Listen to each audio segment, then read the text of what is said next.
Andy, my dude, have you heard of the magical website builder known as Squarespace? Ugh, not another Squarespace ad. I feel like every podcast is sponsored by them. Hey, don't knock it till you try it. Yes, okay, it is overhyped, but actually it lives up to the hype. Squarespace is like a website fairy godmother. With a click of a button, your site transforms into a beautiful masterpiece. A website fairy godmother? That sounds interesting. What makes it so magical? Well, for starters, those slick templates make anyone look like a professional web designer. Pick one, customize the colors and fonts to match your brand, and voila. Plus, the drag and drop fluid engine is so easy, your grandma could build a site on Squarespace. Well, she did knit me a lovely scarf last Christmas. Maybe website design is next. Exactly. And when you're ready to sell your Nana's handmade scarves online, Squarespace has built-in e-commerce. Add a store with one click. Get flexible payment options. Then watch those sales roll in. And when she wants to teach others her steezy scarf skills, Squarespace's new courses feature is just the ticket. Nana can set up her curriculum and enrollments and payments in a snap and become the next e-knitting influencer. Oh, wow, you really sold me with the grandma angle. Sign me up for that free trial. Just go to thenextreel.com/Squarespace and transform your site into a beautiful Squarespace masterpiece. Well, thanks, Pete. Even though it's overhyped, Squarespace actually sounds perfect for Nana's site's needs. Appreciate the warning on the ads, though. I'll brace myself next time I listen to a podcast. Anytime. Let me know if you need any help getting that site up and running.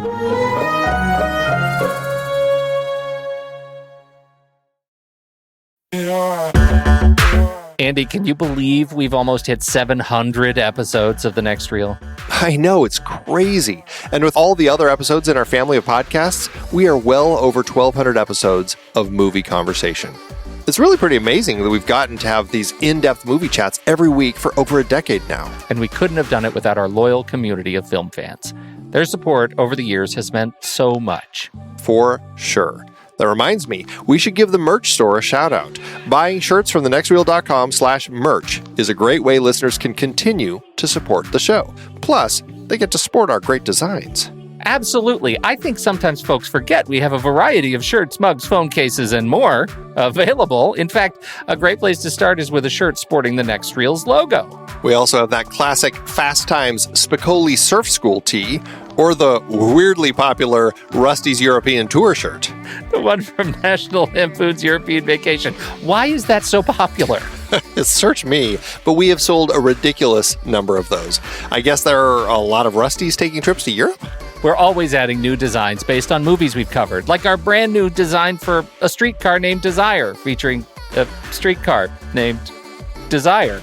So if you want to rep your love of TNR and films, head to thenextreel.com/merch. Every purchase helps us continue to have these weekly in-depth conversations. So visit thenextreel.com/merch today. And as always, thanks for listening and being a part of the Next Reel community. We've got lots more great movie chats coming your way.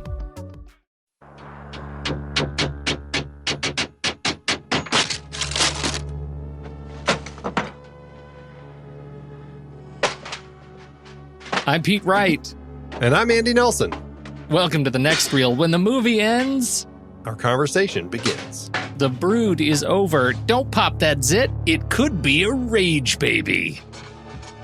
They come from the unknown, and they're here now, hiding, waiting to strike. You can feel their presence all around you.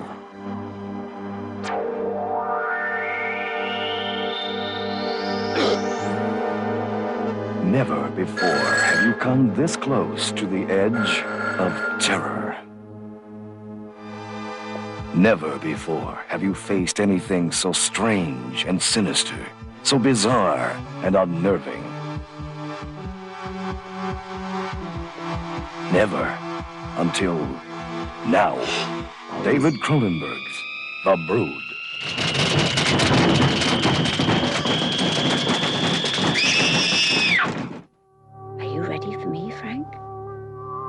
I seem to be a very special person now. I'm in the middle of a strange adventure. I want to go with you wherever you go. Do you? Yes. Then look! The Brood. Can we talk about The Brood? That's what we're here for. So we're back to horror. Whew. What Yeah, a relief. No fast cars in this one. Huge relief that we're not doing that again. But you could say there's fast company because these kids, they move around pretty they're quickly. Speedy. I don't know how speedy. they're getting around like they are. They're incredible. They're incredible. I don't know why everybody's so mad at them all the time. They seem incredibly useful. Like just as a utilitarian complex or concept, I think that they're deeply undersold in this film. All the trying to kill him. So this they just don't understand them. That's right. They didn't, and that's the whole movie is about psychoanalysis. Like they should have worked harder to understand the rage babies instead of just working so hard on marriage, snooze, marriage and throat cancer and throat cancer. Weird. Oh, so weird. Talk to me about this movie. How did it hit you? You'd seen it before, and I had. Yeah. So, what'd you make of it this time around? This was an interesting one too. I feel like my brain kind of told me, you'd seen this movie, but just keep it blocked out of your mind. Like I really couldn't remember much of anything. I remembered there were these like mutant kids and an attic, and that was like really all I remembered about this movie. And so it was really, I felt pretty fresh coming into it because I couldn't quite remember what was happening. It's a really interesting film that I think at this point, I think it's fair. I think, well, it's not just fair to say. I think it's factual to say that Cronenberg is entering his Criterion years, the years of his films that Criterion has deemed, important enough to release in their pantheon of important films. That's going to be the next. I think the next 4 films are all released through them. So it's an interesting experiment that Cronenberg's doing here. That I think, it's part of it is a way to kind of get through his own personal demons of his divorce and custody battle over his child with his ex-wife. And, I think as a horror writer and filmmaker, it feels like a natural way to kind of tell a horror story when you look at it that way. So was this about the custody over the one child he wanted to keep and the other 12 that he wasn't as interested in? No? Too dark? I think it's fascinating as an example of using art and using cinema as a catharsis for the filmmaker, right? To really explore their own experience of an event. And I one of the interesting things that came up in the reading was his experience of Kramer versus Kramer that he thought was too optimistic.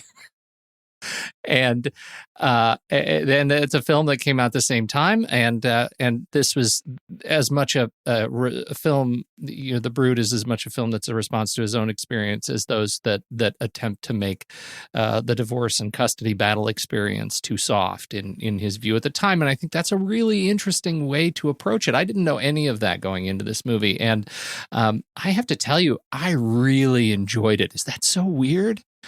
I felt like the just the way he approached these characters, the way I think the characters, the actors were did a phenomenal job delivering what could have been a completely wackadoo concept and conceit on screen, and I think they really pulled it off. I was in it. It was a super slow burn for me. That by the time the surprises started to come, and I was into it, and I find that deeply jarring. That I'm not only am I not shunning horror anymore, I'm actually looking forward to it. Like this was a really fun experience for me. It is nice to see an artist who really isn't afraid of taking his own personal issues and just kind of putting them out there, because that can be a hard element. Obviously, that's something that it has been a line within art for forever. It's a nature of art, is using it as a form of expressing things that you're dealing with.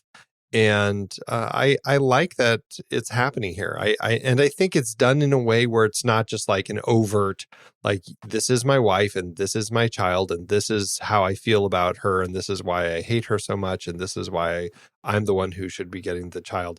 It's not like that. It's just putting that into a different context and creating this story around it, which was really interesting. There were elements that I think were stronger than others, but I still found it to be overall a pretty interesting film. Can we start with mental illness, because so much of this film anchors on Cronenberg's approach to the what's it called in the film, the technique that the doctor is. You just said it a minute ago, right before I push record. Psychoplasmics, right? It's sort of this neo-cultist approach to whatever is going on in this doctor's hidden, mountain estate, and how they handle the act of psychoanalysis. It's not cognitive behavioral therapy as we know it, and I think it starts in the very beginning, sort of planting the seeds to some strangeness that is going to go on in this movie as we look at it. As he's talking to Mike on a stage, they're having what you think could be a staged reading of a one-act play. It turns out it's analysis in the round. It's confrontational analysis in the round. There's an audience watching him aggressively confront a patient. And that patient goes through some physical transformations too. So from there, we get this exploration in the film of how, through Cronenberg's approach, at least, he views, how we handle these sorts of illnesses of the mind. What did you think of his exploration here? That's an aspect of it that I think there are some interesting elements to it that work and some that don't. I like the way that this interesting psychologist, I'm not, psychotherapist, hypnotherapist, I don't know what we're calling Dr. Raglan. It's an interesting kind of approach that he's created where it's almost like the patient is hypnotized in a way or in a trance, and he's talking to them as if he's a character from their life, and they're having this conversation. It's a very interesting way to go about it. And then, as you say, this rage, this anger kind of comes forth in a physical manifestation. It's a really interesting aspect that I kind of feel works pretty well, but I feel like there are characters that are introduced at certain points in the film, like, Robert Silverman, who plays Hartog. He's the one who's got kind of the thing on his throat, who had been a patient and now he's not. And I think that kind of started confusing things a little bit for me, because I'm like, I don't really know where we're going with this guy. But I think the stuff that Dr. Raglan is doing, I think, works better when it's just kind of in context of him doing his experiments. The whole act, the setup of how he handles his experiments, I think, is actually really done well, because for me at least, because from that opening sequence, we see not only the way his confrontational sort of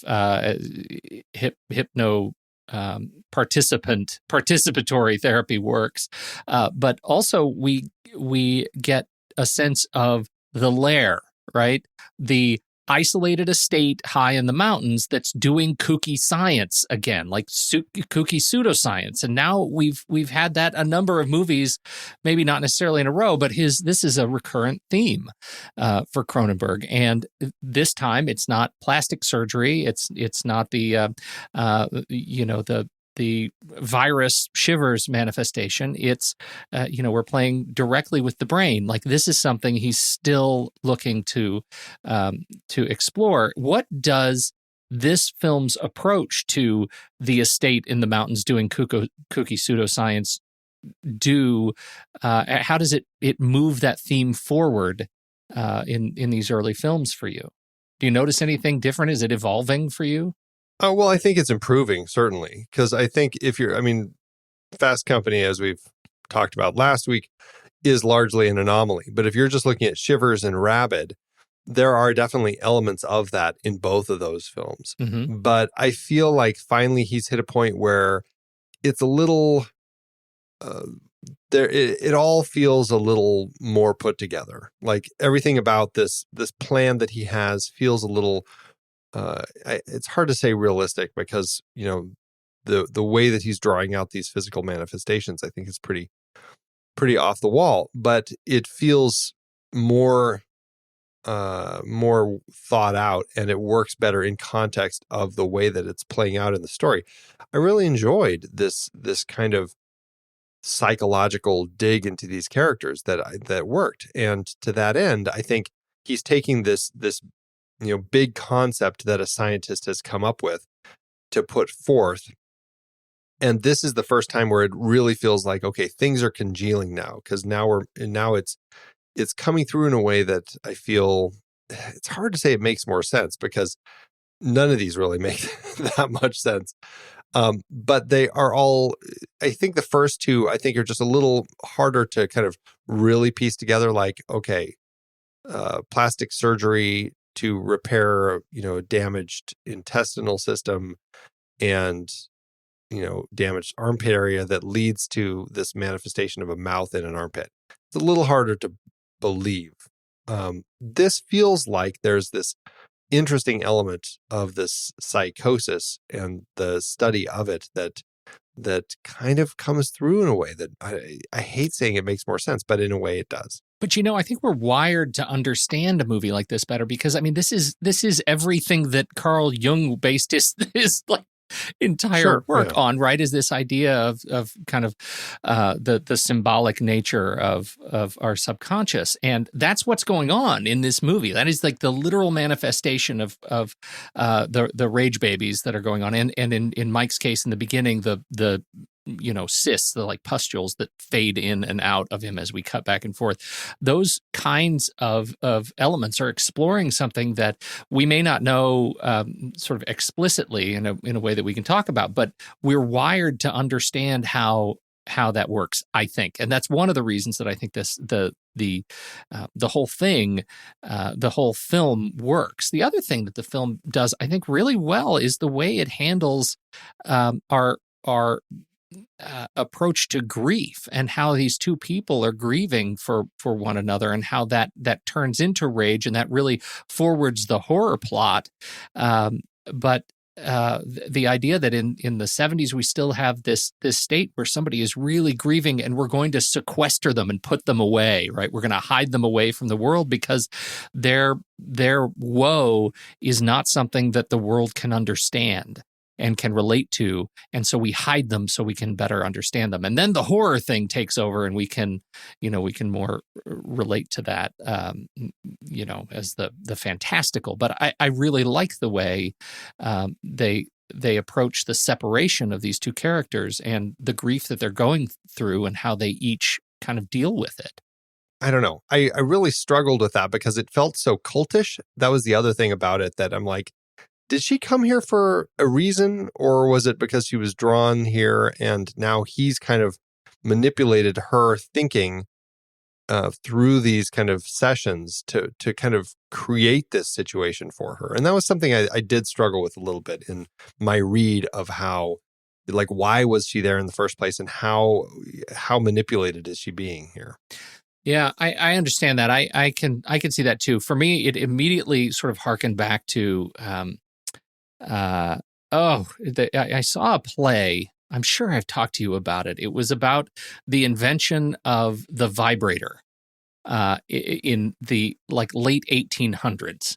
And the entire conceit of the play was that it was this therapist this doctor who had invented this thing to cure the wandering womb hysteria that takes over women and why they are so freakishly unapproachable at certain times and so delightful at others. And so we better invent this tool. And so he invents this vibrator and discovers in his practice, so just in his office, in his house, like his wife is out here. She can't ever explore what's going on in his office, but these women come one after another for therapy. And it's, therapy.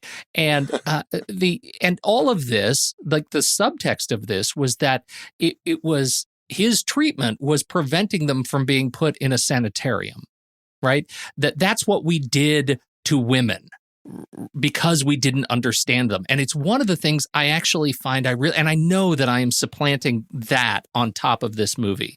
But what I love so much about it is, and what I think Cronenberg actually does really sort of effortlessly here, is he transforms this woman who has been put away because of what I read as her grief at the dissolution of their marriage and her sort of life falling apart. And they do something that is super arcane, that she ends up falling prey to this sort of neo-cultist and becomes a queen mother, right? Like the final reveal of her when she says, "Look at me," and shows kind of what has gone on to her body, and that it is this vessel of her erupting rage, I think ends up being a super powerful moment in the film. Again, if you're putting all the weight that I'm putting on it, it read actually really well to me with all of that baggage. I think that all of it's there, but I think you have to be on board to find all of that. And that was one of the struggles that I ended up finding I had, because by the time we get to that place when she has the big reveal, which is terrific, like that whole end bit is just creepy and perfectly Cronenbergian and Yes. just fantastic in all the ways that it works really well. But leading up to it, I'm like, I've always had a sense from seeing all the sessions that she's had with Raglan that she's kind of this manipulated, lost, broken woman that he's using for something, and we never knew what. By the time we get to that ending, she clearly is as much a part of it, I guess I could say, as he is. She now is aware of what's happening. She's giving birth to these things. She's become this crazy mother creature that is like, cleaning her newborns and prepping them for the world and stuff. And she's taken control from him. Like even Raglan is out of control now. Like he is no longer a part of her process. Yeah, but it's such a strange turn to have happened, because there's no sign that that's happening ever throughout the film. And then all of a sudden here she is as this character. And so that was a struggle for me. But I do think it's a really interesting element, that the way that it plays out. I think it's really, I think it's fascinating. And even that great reveal when she pulls back the robe and you reveal that she's been erupting these babies. It's I had to look it up. The parthenogenetic birth, a natural form of asexual reproduction, in which growth and development of embryos occur without fertilization. Well, isn't that yet another incredible statement on what she has become, that she no longer even needs a man to fertilize her offspring, right? Like that is, she has completely become, she's transcended, she's evolved, and all in spite of what this community and what her family had in store for her. And I think that's a fascinating twist. Well, it definitely is an interesting twist. But like I said, I struggle with the twist that all of a sudden here she is, who's fully aware of all of this. Yeah. Because up to this point, she's seemed, drugged up and in a stupor. Like I've had no sense that she's aware of anything that's happening at this institute. It's the Walter White twist, right? I mean, she's a victim, and she became, the one who knocks. She becomes the antagonist.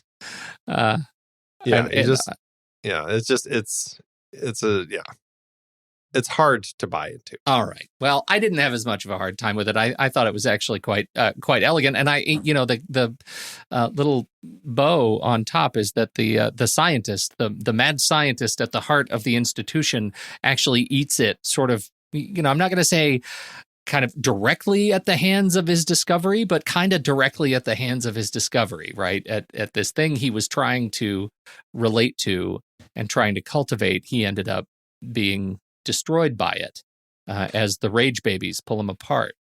Well, and now that brings me to another question that I had. What is Raglan's goal? Because, I mean, the first two films, we had a better sense, at least, of what the goal was, whether it was like, a worldwide sex orgy, which was yes, one way to handle things, or to be able to do, plastic surgery transplants that would actually, the cells would actually take over what it was replacing and actually become that.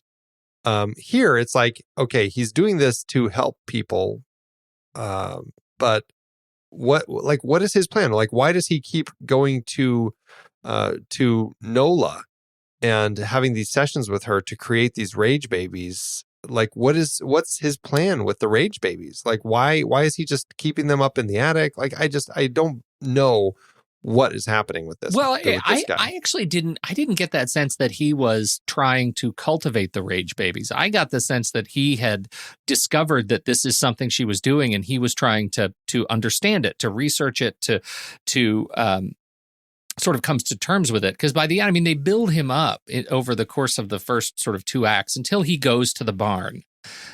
They build him up as, this maniacal genius, Dr. Frankenstein, and that he's sort of pulling all the strings. But then they have this conversation, the doctor and the husband have this conversation in which they kind of say, I got to tell you what's going on.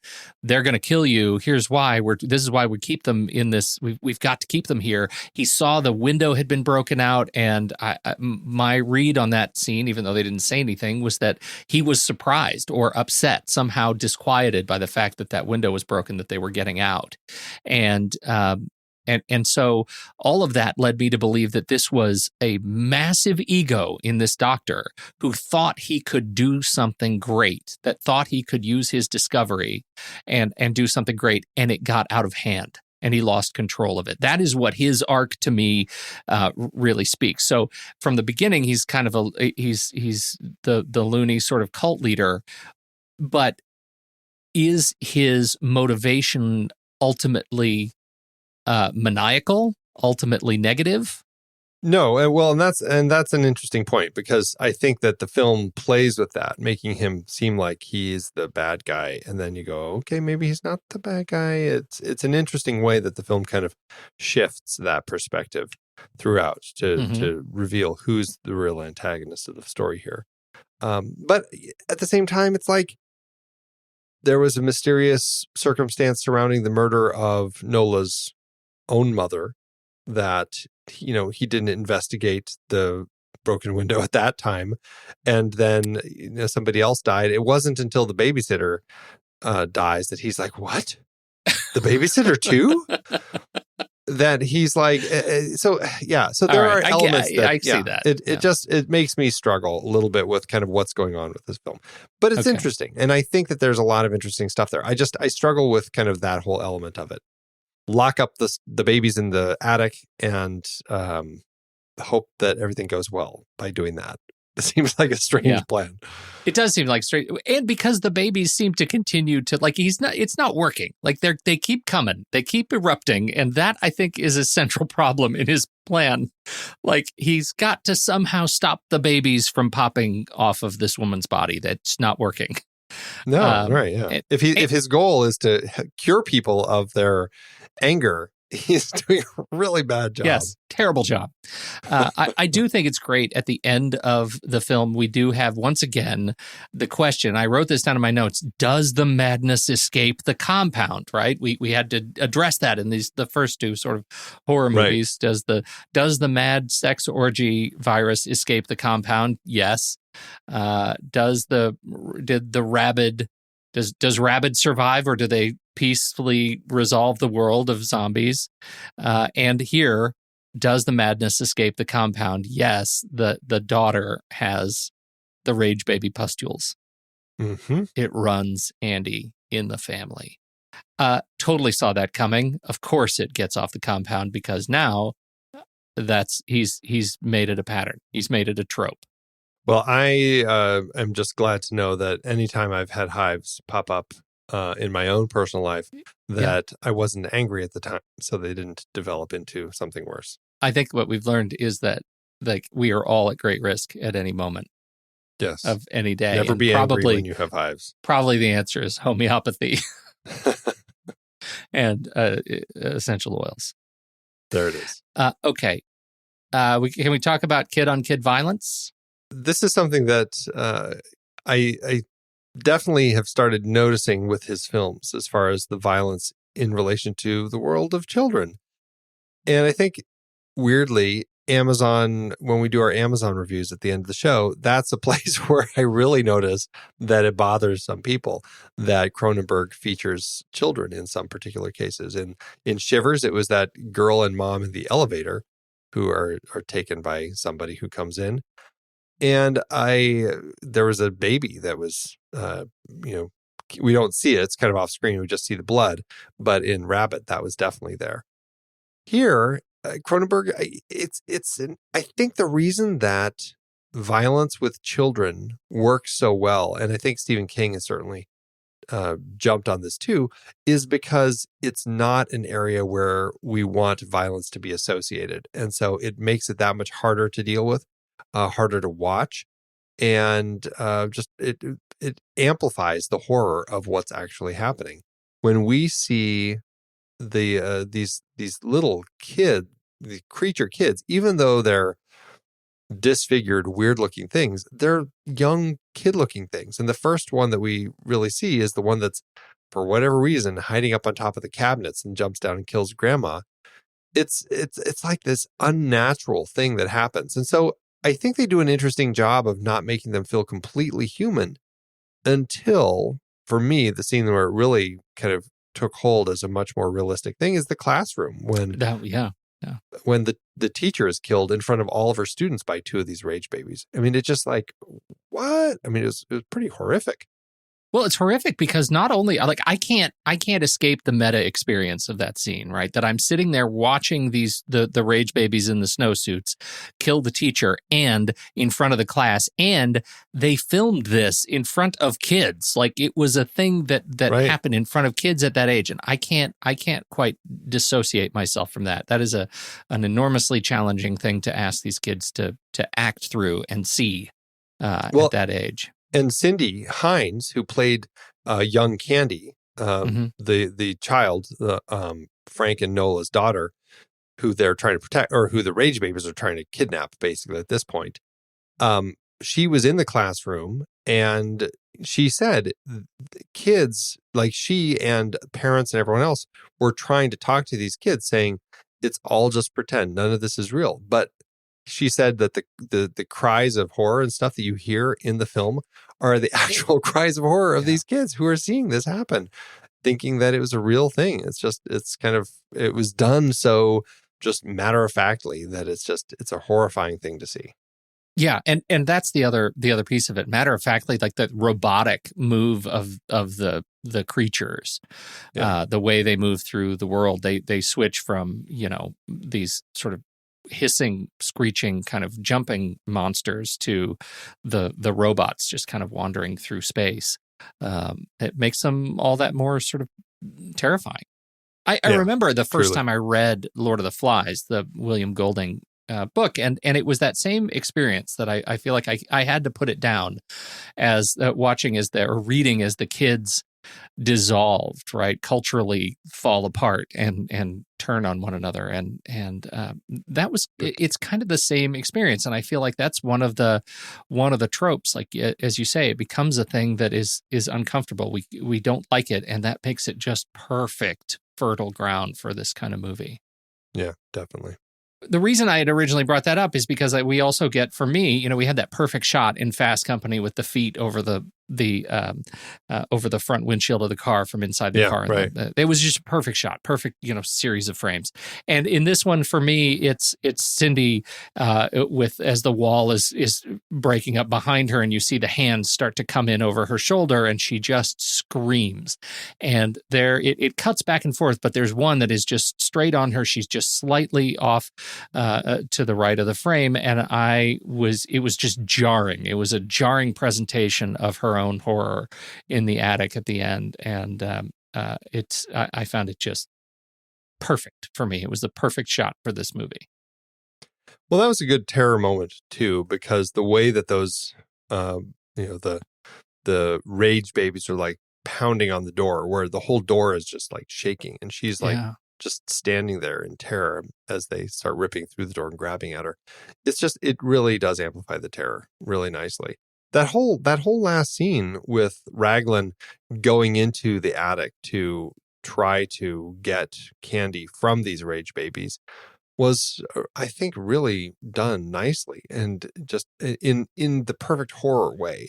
Everything was tense and creepy, and it worked. It was for me. That was a great counterpoint of the climax that was going on with Nola and her husband downstairs. It really was that's sort of the ticking clock and the pacing, and you can feel when the doctor finds that things are not going well between Nola and Frank. And I just, the look on his face as these kids, as he tries to get candy out and says, "Just run, find your dad."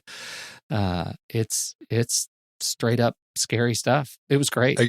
Again, it makes me question Raglan and go, maybe you could have given Frank a little bit of information as to what's going on with Nola in there. Well, yes. And you know what else? Like, here's a thing, Dr. Raglan. You said to Frank, "I'm going to wait 30 seconds and then go in." And you know what you did? You didn't wait 30 seconds. He walked away and you walked away. There was no waiting 30 seconds. That may have made or broken that entire sequence. 30 seconds. I also couldn't help but I kept wondering, okay, his right-hand man, Chris, played by Nicholas Campbell, who we met in Fast Company last week, he's kind of the guy who's, his second in command. And, he's the Lobot here. And I kept wondering, like, where is he at this point? Like, why isn't he here to be helping? Like, what happened to him? And it's a minor point, but I couldn't figure that out. Well, I couldn't make sense of the geography of the compound here. How close was this barn to the rest of the compound? It's set off, but that was the only, because I had the same thought. Where's his buddy? He's off decommissioning the entire estate. We know that they're pulling the plug on everything and moving all the residential people out.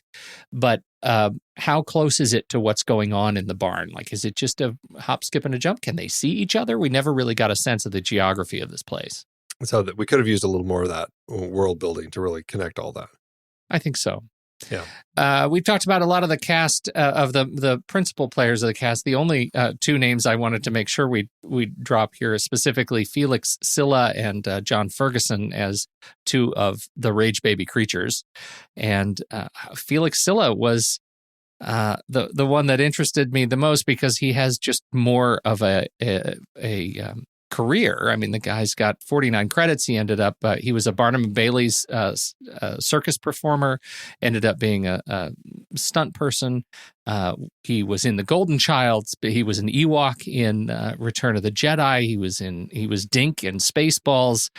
He was in Poltergeist. He's a stunt player. He's been in a lot of stuff that you have seen. And here he was in 1979, which was fascinatingly kind of toward the, I'm not going to say the end, but the later part of his career. This was not one of his earlier films. He'd already been working since, the early 60s on television in such things as the Addams Family TV series as Cousin It.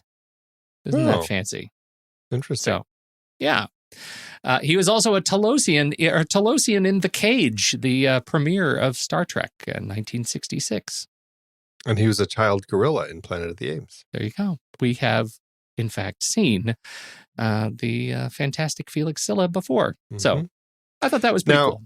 It is very cool. Now, one thing I thought was interesting is that for when it was just like one or two of these creatures, it was these Felix and John Ferguson. My understanding is they're little people and, Yes. playing kids. That makes sense. However, when we get into the attic and we needed a whole bunch of these rage babies to kind of be there and to be attacking Raglan, they needed more. And so they didn't have access to any of the little people up there. And so they cast a gymnastics troupe, a young girls gymnastics troupe of girls who are, I think they said they were in the kind of, 6 or 7-year-old age range. And they put these masks on them and they had them all just kind of like jumping around and jumping off of things and grabbing onto Oliver Reed. And he would kind of hold on to them, but make it look like they were holding him as he kind of shook around. And, but I guess a lot of them were kind of scared to do this, just jumping onto this big stranger. And so they had sheets everywhere and their parents were hiding behind them and everything just to make them all feel more comfortable, which I thought was pretty funny.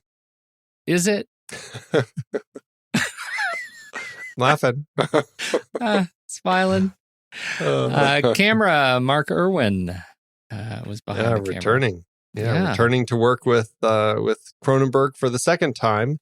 He's definitely kind of, I think this is where you can see that he's tapping into the genre elements that Cronenberg really works in. And I think that they do some interesting things here. They obviously are playing with it in some scenes to really amp up the horror as far as the way that they play with shadows and darkness. Also, a scene that I thought was really interestingly lit was the scene when the first rage baby that Frank finds, it dies and he gets it autopsied. And the autopsy scene has this kind of really kind of odd purplish light that just seemed otherworldly. And it was really interesting to kind of look at it. And I think just in context of the cinematography, they came up with things like that made it work in ways that I really hadn't seen before. All right. Howard Shore. That's the last one. It's a big name, giant name on the music. And this is really kind of where it all kicks off for old Howie, if I can call him that. Good old Howie. Oh, Howie. Howard Shore. This is the start of a beautiful friendship between Howard Shore and David Cronenberg. They're going to work together on every film after this, except for one, which is, I believe, M. Butterfly, because of the nature of that particular project. But, this is, it's very early in his career. And I think that he does a great job with the music here. I think it's creepy in all the right ways. I just like what he's doing. I think that he is a great composer. And I love the feel of the kind of the music, the environment that he creates and how it envelops and aids what Cronenberg is doing. It really does. It feels like sort of all encompassing. I'm actually finding myself really looking forward to how his scoring evolves over the coming few films. How it could lead from here to 7, like charting a path over the course of 20 years, 30 years, I think is really fun. So it's neat to see where this one kicked us off. This was not his first, but pretty close. Pretty close, yeah. He did Drop Dead Dearest before this, or at least it was released before this. I don't know. Yeah. I know this one was right up there as far as early in his career. But great work. I just love that we get to talk about him now with the rest of this series. Right. What a great excuse. So. Anybody else in Cronenberg's cronies that we need to mention? Well, we mentioned some last time. We should just shout out again Carol Spear. This was her second time of 14 working with Cronenberg as the production designer, art director. Delphine White, the costume designer. This is second of 4 times here. And then for the audio guys, Brian Day, it's the second of 8 films as the sound mixer. And Terry Burke, the second of 6 films as the sound effects editor.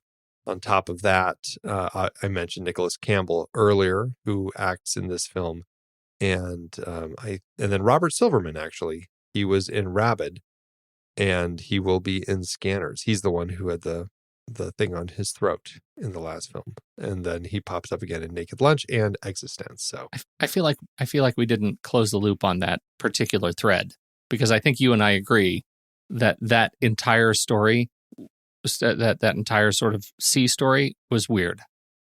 it was weird. We meet him and he's got like roll on the floor therapy going on. Like, I couldn't figure out ever what was happening with that guy. Yeah. It was an odd story element. Obviously, it sounded like he had been treated in the past, but I couldn't figure out, did it result in the stuff on his throat? Was he trying to get the stuff on his throat healed? Like, I don't know. It never made sense. It never worked for me. Well, that was my understanding, and that and that's why he connected with Mike, who was the guy with the pustules on his face and back, and that this was something like the treatment gone wrong angle. It was this was the activist sort of research angle, and it just always felt sort of sidelined to me. It was like one story too much, but I did like the effect. That was a very cool, like flappy thing on his neck. I thought that was fun. Well, and that was a nice example of an effect done in a way where it's there, but you didn't have to feel like, you lingered on. Yeah, it's there. It's under his neck. It's kind of under the cloth. You never get a good look at it. It's just creepy enough so you go, ooh, something's there, and I don't want to see it. Yeah. So that worked nicely. We've got sequels and remakes. Were there any? Well, believe it or not, Spyglass Entertainment was talking about remaking this back in 2009, so 10 years ago now. A script by Corey Goodman. I'm not familiar with Corey, but and directed by Breck Eisner were the plans.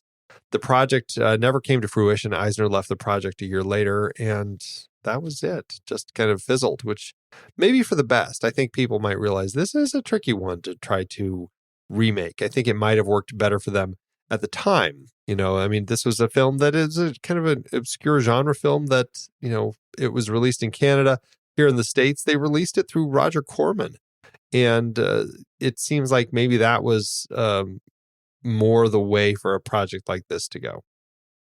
Corey Goodman, I think, speaking of his credentials, written by screenplay story credits on Priest, 2011, Apollo 18, 2011, The Last Witch Hunter, and Underworld Blood Wars, 2016. Those are the big four that he has for writing credits. I don't know. I like this movie. It might be worth seeing a more modern stab at it. I'd see it. Well, it'd be interesting. After hearing his credits, I'm like, I don't know if he would have been the guy to tell. Don't that even story. Start with me on Underworld. I'll take you. We'll go to the mat on that. Well, hey, rock, paper, scissors. I've already told you. I think it would be a fun series to do. I don't know why you refuse to do that series. Anyway. Also, Breck Eisner, who is going to direct it, directed the Crazies remake and everybody's favorite Matthew McConaughey vehicle, Sahara. Oh, no. I can't talk about that anymore. Please move on. Can we talk about, oh dear, sequels and remakes? No, we've already done that. How about how to do an award season? The movie had 1 win, 5 other nominations. Over the win it had it was at the Sitges Catalonian International Film Festival, horror festival, where Cronenberg has been doing pretty well. And this is 3 for 3 of his horror films. He received the Prize of the International Critics Jury Special Mention as an award for this film. The other nominations that it received were at the Genie Awards, which are Canada's Oscars. This is a weird one. Robert A. Silverman, with all the stuff on his throat, he was nominated as the supporting actor for this. Lost to Gordon Pinsent in Klondike Fever. And if it feels like perhaps Canada was reaching to nominate Silverman for his performance, just for comparison's sake, some of the other nominees were Chris Makepeace and Harvey Atkin, both from Meatballs. So maybe the pot wasn't quite as full, and they were just... Yeah, you were in a movie. You got a nomination. You should have it. The best performance by a foreign actress, Samantha Egger. She lost to Trish Van Devere in The Changeling. Same thing for Carol Spear, best art direction, production design. She lost also to The Changeling. Same thing with sound with Joe Grimaldi and Brian Day. And then Howard Shore, he was nominated, but lost to the film Murder by Decree. Yet I have to say, and this is really important, that Steve Zahn is at the top of his game in Sahara. How did it do at the box office? Did you get anything out of that? I'm not sure why you thought bringing Sahara back up was a good idea. Andy, okay. that Clive Cussler, he writes page turners, man. And I think that series would have only gotten better. Only they could have kept it going. Why no one's financing it, I don't know. Stop it. After Gold. You stop talking, because right. there's something's going to end up on the schedule.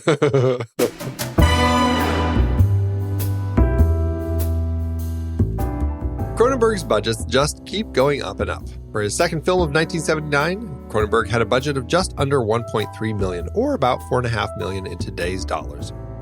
The movie was released May 31st, 1979, opposite Alien, a big one, the Peter Sellers comedy The Prisoner of Zenda, the Peter Fonda Brooke Shields Western comedy Wanda Nevada, which I'd never heard of, and Phantasm, another horror film. And considering it was a horror-filled weekend, it did pretty well for itself, raking in $5 million in North America. That is about $17.6 million in today's dollars, which gives it an adjusted profit per finished minute of just under $150,000. You know that Phantasm. Now that's a movie right there with the floating death ball. It is an interesting one, yes. Andy, God, I'm fireworks over here. Movies I want to talk about now. What have you done to me? I don't know. I think clearly you got this got things turning though. Oh yeah, I like this, and I liked talking about it. I know you had quibbles, and we'll see how much the quibbles impact your rating as we take it to the flick chart. Yes, let's do it. Head over to flickchart.com/the next reel. You'll see all the movies we've talked about on this show, and if you swipe over in your show notes and tap the word flick chart, it should take you straight to this movie where you can add it to your library and see how it stands up against ours. First up, The Brood, or Ridley Scott's Robin Hood. Well, that's not a great matchup. Where's the redo button? Flick chart. I'm honestly torn, but I think I'm going to go with Ridley Scott's Robin Hood, please. Yeah, me too. I'm a little torn myself. The Brood, or Robin and the Seven Hoods. Definitely The Brood. The Brood, yeah. The Brood, or Ocean's 12. Ocean's 12. I'll take Ocean's Easily. 12, please. The Brood, or Lupin the Third, The Castle of Cagliostro. The Brood. I will take Lupin. Okay. Oh, that was easy. Yeah, no, we're in that space. That's fine. Okay. I like them both. That's good. The Brood, or Compulsion. Definitely Compulsion. Compulsion, yes. The Brood, or Atlantic City. I'm going to take The Brood here. Yeah, I will take The Brood. The Brood, or The Sandlot. Sandlot. That's where all those kids came from. That's They were rage babies. You're killing me, Smalls, like a rage baby. Oh, yes. Sandlot takes it there. The Brood, or maybe that's where the dog came from. Maybe that was the rage baby. Oh, it was a dog rage baby. Dog rage baby, yes. Dog baby. Rage puppy. A rage puppy. Oh. All right. The Brood, or The Book of Eli. The Book of Eli. I'll take The Book of Eli. The Brood, or The Host. The Host. I will take The Brood. You will not. Come on. I gave you that other definitely thing. take The Brood. No. No. Come on. I'm happy going to the mat on this one. All right, here we go. All right. 1, 2, 3. Rock. Paper. The Host takes it. All is right in the world. Well, The Brood landed at 310 on our chart. 310 out of 422, which That's is too a few spots above Rabid and Shivers. So There you go. That's too low. You broke it. You did something wrong. How'd it do in your personal chart? My personal chart, it ended up, it did, let's see, this one was a 27%, not too much different on my own chart. 28.98 out of 42.13, which is a 31%. Okay, are you ready to have your mind blown? You ready? I am ready. This ended up out of 1411. This ended up at 220. What? Yeah. What? Okay. I know. And if I am to go by the algorithm over at letterboxd.com/thenextreel, this should be a 4-star. A 4-star film on my own Letterboxd. That feels just a nudge too high. I'm going to give it 3.5. Considering the way you were talking, I feel like you were going to give it a 4-star. You do? Yeah. I was tempted, and then you reminded me of that whole. Then you reminded me, and then I reminded you back about that whole like sea story that dropped it at half a star. All right. Well, I'm at the same place, 3.5. I feel like you liked it more than I did, but I still think that of the films that I've liked of Cronenberg so far, that it's pretty. It's funny because I feel like I gave Rabbit a 3.5 star and a like also, but I feel like I like this more, but I don't feel like it's a 4-star film. So I'm in a weird place where now it's making me reevaluate my past rankings. Yeah, totally. I'm there too. I feel like this one is an anchor for me, and everything else should slot down. Yeah. Except for Fast Company, that landed right where it needs to be. Ace in the hole. Where do we go from here? Oh, we're just going to be jumping to forward a few years, looking at 1981's Scanners, which will be a fun one, a Cronenberg film I had never seen, and so getting a chance to finally dip into that world, I'm looking forward to it. Oh, very exciting, very exciting. What's your brain? When the movie ends, our conversation begins.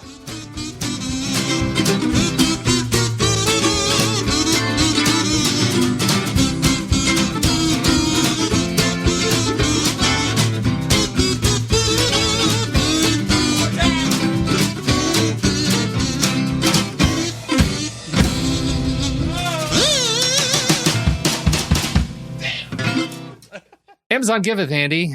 As Amazon always doeth. Oh, Amazon. There were some people who didn't like this movie. I don't know if you could tell. It happens. Mm-hmm. It happens. Down deep down in the 1 stars. I've got one from Jim who watched this movie on Prime Video in 2015, and he says, this was a true dumpster fire. Mm-hmm. We fell for it. The movie got lots of good reviews. Evidently, this movie got 4 stars. This is undoubtedly the worst thing to ever come out of Canada. Let's say that again. The worst thing to ever come out of Canada.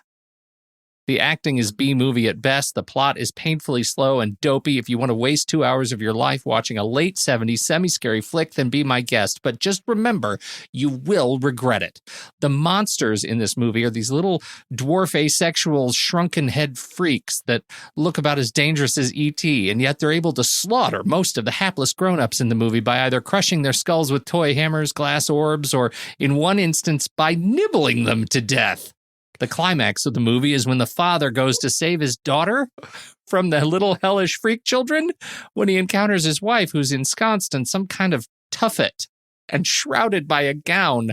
The man is ready to, quote, get to know his wife again until she raises the shroud and he's greeted with an out-of-body uterine freak sack that is subsequently gnawed open by the mother. Out comes another little freak covered in blood, with the mother begins to lick it off. With that, he strangles his wife to death, and the movie mercifully succumbs to its own wounds. Thanks, Jim. Nice work. Said everything we needed to hear. Oh, num, num, num, num. All right. I've got a 1 star by All Tat Up, who really didn't like this. And as for the title of the review, I'm going to save it for the very end because it's too juicy. Okay. It's too dated and cheesy for me to get any enjoyment out of it. I often find that that's the case with movies made in the 70s. They're unwatchable tripe, and they succumb to the worst of 1970s mishmash of psychobabble and hippie pseudo-cultural liberalism. Terrible movie. Exorcist ripoff. And then here's a great title. As for the movies of the 1970s, throw them all away. Put a fork in it. I love this. I was looking at the comments on your review, and one of them says, one of them who goes under the username me, which really confused me, said, Exorcist ripoff? I think you reviewed the wrong movie. And All Tat Up had to respond and say, no, I meant what I wrote about this movie. That's the extent of this grueling line of inquiry. Mm. Thanks, Amazon. It's hard to believe we have been having in-depth weekly conversations about movies since 2011. Oh, you're telling me. Producing this show week after week is so much fun, but it does require a ton of work behind the scenes. If you'd like to help support our efforts, one easy way is by using our Originals page when shopping for books and movies that we've covered. Your purchases made through our links give us a small commission at no extra cost to you and allow us to keep having these great discussions. We are highlighting adaptations from Season 9 over at our Originals page, thenextreel.com/originals. That's the site where listeners can purchase the source material for all of our adapted film discussions. We had a big Robin Hood series this season, looking at 9 different versions on screen. Many were likely adapted from Howard Pyle's The Merry Adventures of Robin Hood, including Douglas Fairbanks in Robin Hood, The Adventures of Robin Hood, Disney's Robin Hood Prince of Thieves, and the 1991 Robin Hood, and Ridley Scott's Robin Hood. Robin and Marian was specifically based on the ballad The Jest of Robin Hood. And we really don't have too much to say about Robin and the Seven Hoods. We talked Dead Ringers for our David Cronenberg series adapted from Barry Wood and Jack Geesland's novel Twins. Have you checked out that show? You know, I haven't, but I've heard great things. 2 comedies from our Steve Martin series were adaptations, Pennies from Heaven from the BBC series, and The Lonely Guy from the book by Bruce J. Friedman. The Best Little Whorehouse in Texas was part of our Colin Higgins series, adapted from the Broadway musical. Spike Lee brought us Black Klansman from Ron Stallworth's memoir. And we looked at a trio of John le Carre adaptations, The Spy Who Came In From the Cold, The Little Drummer Girl, and Tinker Tailor Soldier Spy. Plus, all 3 movies in our Agnieszka Holland series were based on books, Europa, In Darkness, and Spore. La Cage aux Folles and its remake The Birdcage both came from Jean Poiret's original play. We also talked about Arsenic and Old Lace and Charade in our Cary Grant series. All of these were based on other material, and it is all available on our Originals page, thenextreel.com/originals. Every book purchased supports the podcast. Get the full list of adaptations we've covered and start your next read today at thenextreel.com/originals.